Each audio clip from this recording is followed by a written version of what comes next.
कर्मों की सज़ा हर हाल में भुगतनी पड़ती है, क्योंकि कर्म हमारा पीछा नहीं छोड़ते हैं। तो मीता गांव में अकेली ही रहती थी। उसका ना बेटा था, ना भाई था, ना बहन, माँ ना बाप, कोई रिश्तेदार नहीं थे। बरसों पहले पति का स्वर्गवास हो गया था और अब वो बस भगवान की भक्ति में ही अपने आप को लीन रखती थी। पेट भरने के लिए कुछ तो करना ही था। वो एक सेठ सेठानी के घर खाना बनाने का काम करने लगी। सेठानी महीने में उसको तनख्वाह दिया करती थी। मीता सोचती थी घर ले जाऊंगी तो चोरी हो जाएगी, और वो फिर क्या करती कि अपनी तनख्वाह जो उसको मिलती थी वो सेठानी के पास ही जमा कर देती थी।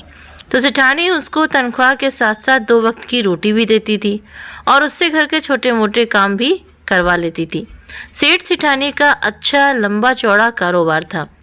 किसी भी चीज़ की उन्हें कमी नहीं थी उनके पास, लेकिन फिर भी सेठानी थोड़ी लालची औरत थी। एक दिन सेठ और सेठानी सो रहे थे। सेठानी को प्यास लगी और वो पानी पीने के लिए उठी। तभी उसने किसी की परछाई देखी। उसने चोर को धोखा देने के लिए एक चाल चली।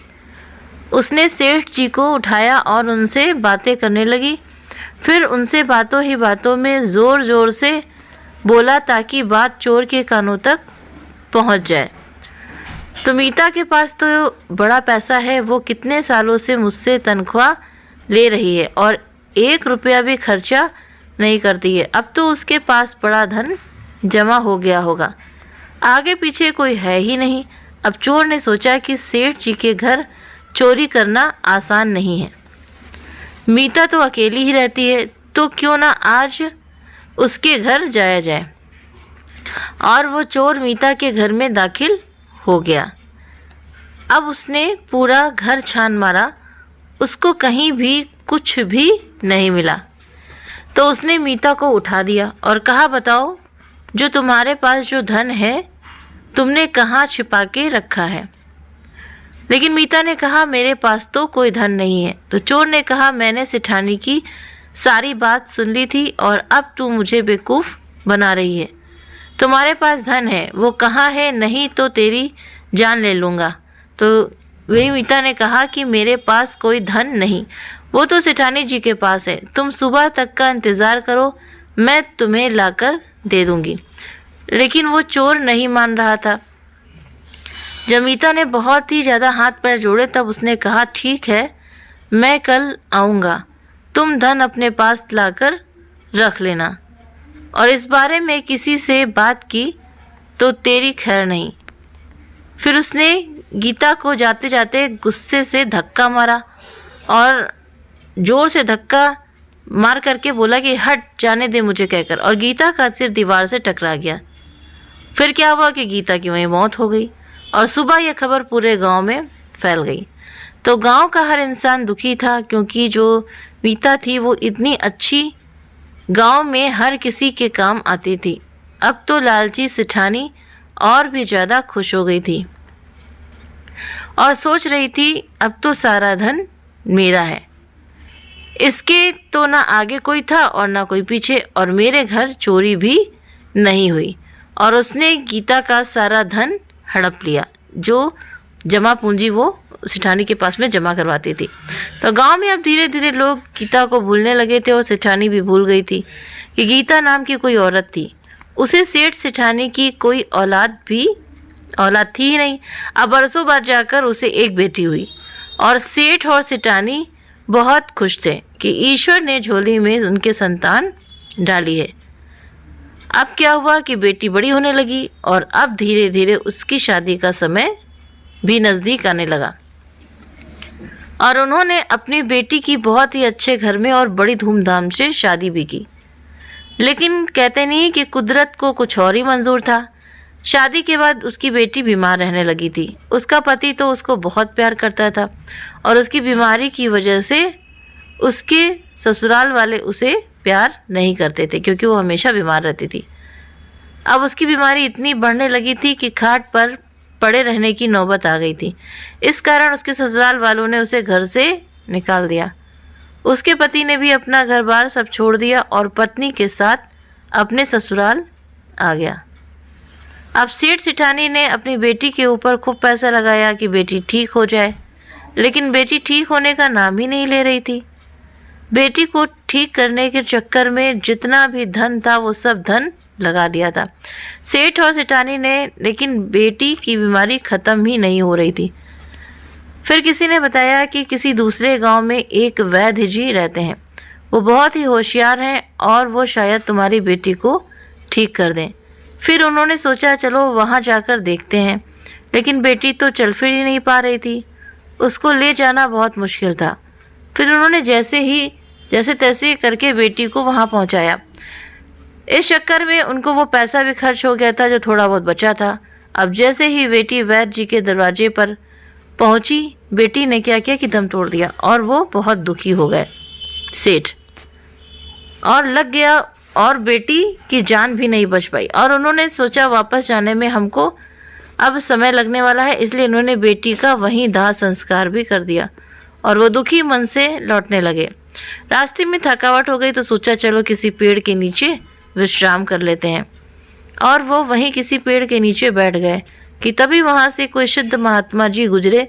तब उन्होंने सेठानी जी से उनके दुख का कारण पूछा, तो सेठ जी और सेठानी ने सारी व्यथा सुनाई। तब साधु जी हंसने लगे। सेठानी ने कहा, बाबा जी हम इतना दुखी हैं और आप हमारे दुख पर हंस क्यों रहे हैं? मीता की मौत पर भी तो तुम इतना ही खुश हुई थी, ऐसा बोला उन साधु बाबा ने, तो आज अपनी बेटी की मौत से इतना दुखी क्यों हो? तब साधु ने कहा कि जब तुम्हारी बेटी हुई थी तो तुम बहुत खुश थी, पूरे गांव को दावत दी थी, और जिस दिन उसकी शादी हुई उस दिन तो कुछ ज़्यादा ही खुश थी। तो सेठानी बोली, हाँ उस दिन तो मैं बहुत ज़्यादा खुश थी। अगर उस दिन खुश थी तो फिर आज दुखी क्यों हो? ऐसा उस साधु ने कहा। तो जब भगवान का था वो भगवान ने ले लिया। तो सेठानी ने कहा, लेकिन एक बात बताइए साधु जी, अगर भगवान को लेना ही था तो दिया क्यों था? और एक ही तो बेटी दी थी भगवान ने, वो भी हमसे छीन ली, हमने ऐसा क्या बिगाड़ा था? तो साधु ने कहा, याद करो वो मीता तुम्हारे यहाँ काम करती थी, तुमने क्या किया था कि उसका सारा पैसा हड़प लिया था, और अब वो मीता तुम्हारी ही बेटी बनकर तुम्हारे पास आई है। किस लिए? कि अपना कर्जा वापस लेने, और उसने अपना सारा कर्जा वापस ले लिया। बाकी तुम्हारे पास कुछ पैसे बचे थे वो भी उसने वैद्य जी की घर तक जाने में खर्च करवा दिए। फिर सेठानी ने कहा कि ठीक है, हमें तो उस बात की सज़ा मिली, लेकिन बेचारा हमारा जो दामाद है वो इतना अच्छा है, वो जो आज विरह की आग में जल रहा है, उसको किस बात की सज़ा मिली है? तब उस साधु बाबा ने कहा कि ये वही चोर है जिसने मीता की जान ली थी, और वो अब इसको विरह की आग में जलता छोड़ चली गई है, ताकि ये भी उस बात का जीवन भर सजा काटे। फिर साधु ने कहा, एक अच्छा कर्म तुमने जरूर किया है, और वो ये था कि तुमने गीता को खाना खिलाने में कभी भी भेदभाव नहीं किया। जो तुम खाती थी वही उसे भी खिलाती थी, और वही आज तुम्हारे आगे है, जो तुम्हें भरपेट भोजन आज भी मिल रहा है। तो इसलिए सच ही कहते हैं कि हमेशा अच्छा करो तो अच्छा फल पाओगे, क्योंकि कर्मों का भुगतान हमें करना ही पड़ता है, इस जन्म में नहीं तो अगले जन्म में या और किसी जन्म में। तो अगर हमसे जाने अनजाने में गलतियां तो हर इंसान से होती हैं, लेकिन पाप ये है कि हम जानबूझकर किसी का अहित करें, किसी को परेशान करें, और ये भूल जाते हैं कि जो ऊपर वाला है, जो ऊपर बैठा है, वो सबकी उसकी नज़र जो है सब पर रहती है, और वो बैठे बैठे सब कुछ देख रहा है। तो सच बात है, कर्मों का फल तो भुगतना पड़ता है, आज नहीं तो निश्चित कल ही भुगतना पड़ता है, और ये जन्म भी छोटा पड़ जाता है भुगतने के लिए। इसीलिए अगले जन्म में जन्म ले लेकर के मनुष्य को आना पड़ता है, और कोई ज़रूरी नहीं कि वो मनुष्य के रूप में ही आए, वो किसी पशु पक्षी के रूप में भी आ सकता है। तो उम्मीद करते हैं कहानी आपको पसंद आई होगी। वीडियो पसंद आया हो तो वीडियो को लाइक करें, चैनल पर पहली बार आए तो सब्सक्राइब करना ना भूलें। आप अपने कमेंट करके भी ज़रूर से ज़रूर मुझे बताएं कि ये कहानी आपको कैसी लगी। वीडियो देखने के लिए आप सभी का बहुत बहुत दिल से शुक्रिया। और इस कहानी से आप क्या सीखते हैं तो प्लीज़ आप मुझे कमेंट करके भी ज़रूर से ज़रूर बताएं।